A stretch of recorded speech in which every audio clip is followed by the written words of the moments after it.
Si je te dis Open d'Australie aujourd'hui, tu vas me dire des courants durs, des surfaces vertes ou bleues, eh bien figure-toi qu'à sa création, il n'avait rien à voir.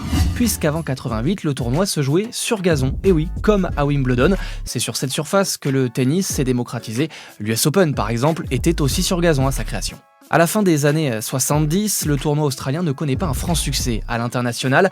Du fait de son éloignement des autres continents, les joueurs étrangers le boudent. On considère alors que c'est un simple championnat amateur national. Alors, pour tenter de séduire, il va déménager d'abord à Brisbane, puis à Sydney et même dans certaines villes néo-zélandaises avant de finalement se réinstaller à Melbourne où il est toujours aujourd'hui. Mais le vrai changement donc arrive en 1988. À l'époque, deux premiers gros joueurs commencent à s'inscrire à ce tournoi parce que l'Open d'Australie a déménagé au Melbourne Park et qu'une nouvelle surface fait son apparition, le dur, déjà utilisé à l'US Open. Alors pour se différencier du tournoi américain, les organisateurs décident d'opter pour une surface un peu plus lente et permet à l'instar de Roland Garros aux joueurs plus défensifs de s'illustrer parfois.